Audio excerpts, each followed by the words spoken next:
Hi guys, welcome back to my channel. మీరు అందరూ కూడా నా లాస్ట్ వీడియో చూసారని అనుకుంటున్నాను. నేను మీకు చెప్పాను కదా, పంచారామాలు ఒక్కొక్కటిగా చూపించబోతున్నానని. ఇప్పుడు అక్కడికి మనం బయలుదేరి అయితే వెళ్ళాము. ఇప్పుడు మనం నర్సాపురంలో ఉన్నాము. నర్సాపురం నుంచి మనం ద్రాక్షారామానికి అయితే వెళ్తున్నాము. ఈ ద్రాక్షారామం ఏంటంటే పంచారామాల్లో ఒకటి. మీకు ఆల్రెడీ లాస్ట్ వీడియోలో నేను చెప్పాను.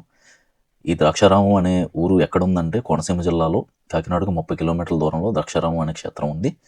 అలాగే ఈ ఆలయం ఎప్పుడు కట్టారంటే తూర్పు చాళుక్యుల కాలంలో కట్టారు. క్రీస్తు శకం 892-922 మధ్య నిర్మించారు. ఇక్కడ ఈ ఆలయంలోని స్తంభాలపై, గోడలపై 800 పైగా శాసనాలు అనేవి ఉన్నాయని అయితే ఇక్కడ చెప్తుంటారు. ఇచ్చట స్వామివారు వచ్చి భీమేశ్వరుడు గాను, అమ్మవారు మాణిక్యాంబ గాను, అలాగే క్షేత్రపాలకులు లక్ష్మీనారాయణులు గాను.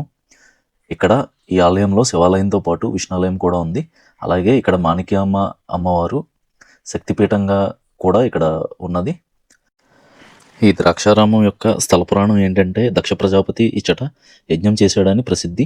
అలాగే మరొక కథనం ప్రకారం తారకాసురుని సంహారం తర్వాత శివలింగ భాగం ఇక్కడ పడిందని తెలుసుకున్న సప్తర్షులు సప్త గోదావరి తీర్థంలో సుప్రభాత సమయంలో భీమేశ్వరుని అభిషేకం చేయాలనుకున్నారు.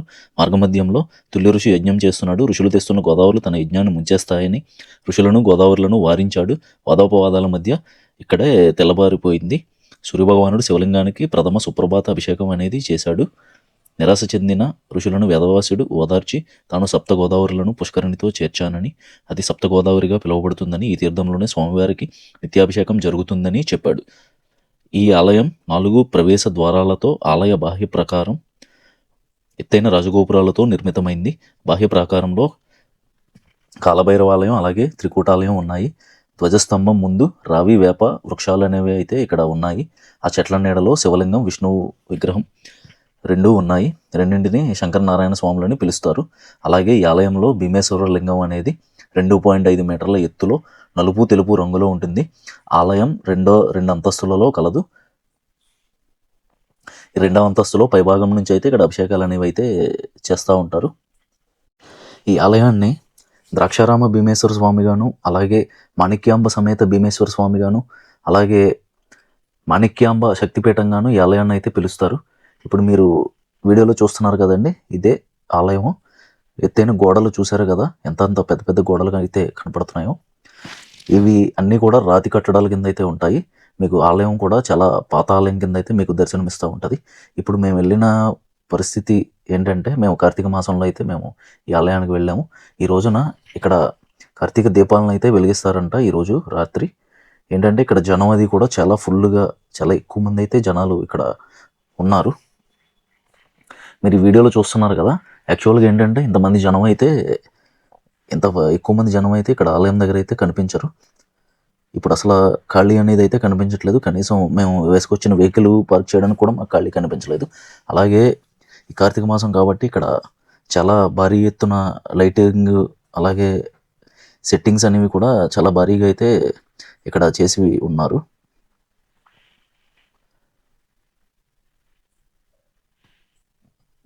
మేమైతే దర్శనం కోసం లోపలికి అయితే బయలుదేరి వెళ్తున్నాము. ఈ లైటింగ్ సెట్టింగ్స్ అవి ఇక్కడ మీరు గమనించవచ్చు. కార్తీక మాసం కాబట్టి ఇంత ఎక్కువ మంది జనాలు అయితే కనపడుతున్నారు. ఇది కోనేరు చాలా లోతుగా అయితే ఉంటుంది.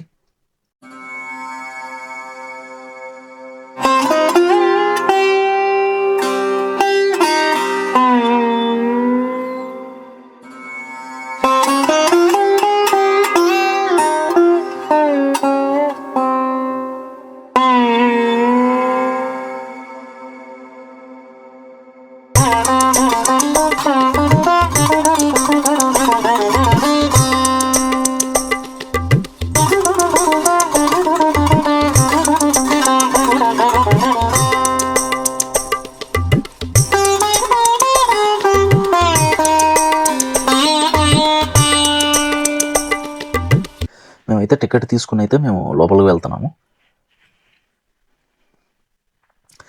ఈ ఆలయం చాలా పెద్దగా అయితే ఉంటుంది. లోపల చాలా ఖాళీ ప్రదేశం అనేది ఉంటుంది ఆలయం లోపల.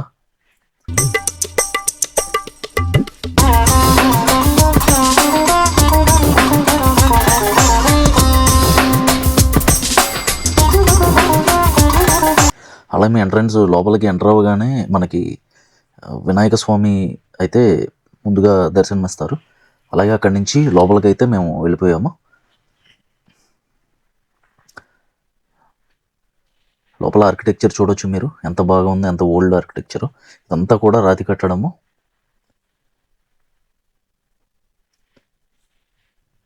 ఇక్కడ పూజలు అనేవి అయితే చేస్తున్నారు. చాలామంది దంపతులు పూజలు అయితే కూర్చుని ఉన్నారు.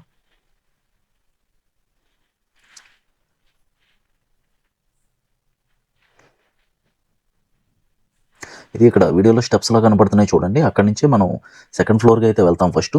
ఎందుకంటే మేము టికెట్ తీసుకున్నాం కాబట్టి, శిఖర దర్శనం టికెట్ తీసుకున్నాం కాబట్టి డైరెక్ట్గా అక్కడి నుంచి అయితే స్టెప్స్ మీద నుంచి అయితే పంపిస్తాడు.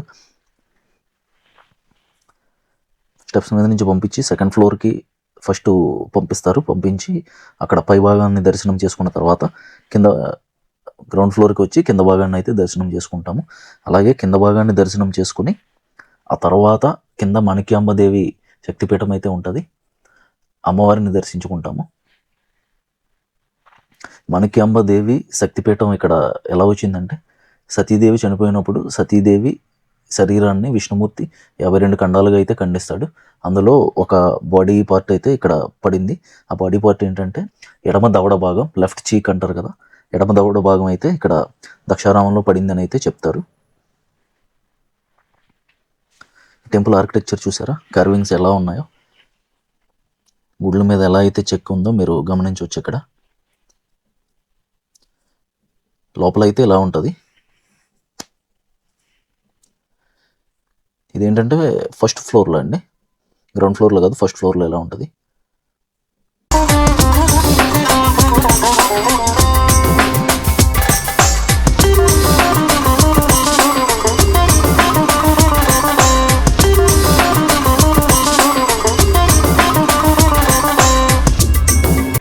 శివలింగం పై భాగాన్ని అయితే దర్శించుకోవడం జరిగింది. ఇప్పుడు కింద భాగాన్ని దర్శించుకోవడానికి అయితే మేము వెళ్తున్నాము. ఇదే ఎంట్రన్స్. శివలింగాన్ని పై భాగం మరియు కింద భాగం 2 దర్శనాలు అయితే అయిపోయినాయి మాకు. ఇక్కడ వీడియోలో కనపడుతుంది చూడండి, జనాలు పైకి స్టెప్స్ ఎక్కి వెళ్తున్నారు కదా, ఇదే శక్తిపీఠం, మాణిక్యాంబ అమ్మవారి శక్తిపీఠం. ఈ శక్తిపీఠం ఇక్కడ ఎలా వచ్చిందంటే, సతీదేవి బాడీ పార్ట్ అనేది లెఫ్ట్ చీక్ అంటే ఎడమ దవడ భాగం అనేది అయితే ఇక్కడ పడిందని చెప్తారు.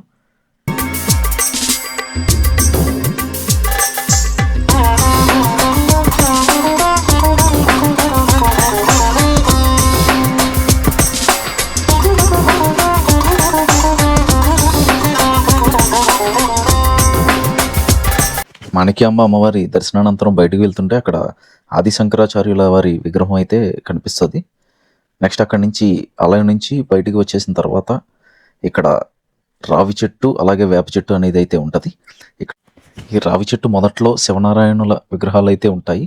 ఈ కోనేరు కనపడుతుంది కదండి, ఈ కోనేరులో నుంచి అయితే బిందులతో నీళ్ళు అనేవి తీసుకొచ్చి అక్కడ విగ్రహానికి అభిషేకాలు అయితే చేస్తారు. కోరిన కోరికలు తీరిన వారు వచ్చి అభిషేకం అయితే చేస్తారు. నెక్స్ట్ అక్కడి నుంచి మేము కాలభైరవ స్వామి ఆలయానికి అయితే వెళ్ళాము. ఈ ఆలయ ప్రాంగణంలోనే కాలభైరవ స్వామి ఆలయం కూడా ఉంటుంది.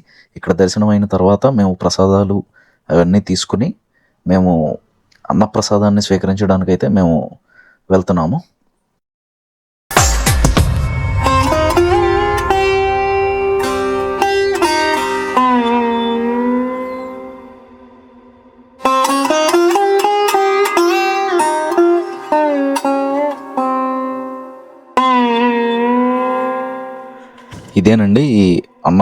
ఇదేనండి ఈ అన్నప్రసాద భవనం అనేది వీడియోలో కనపడుతుంది చూడండి.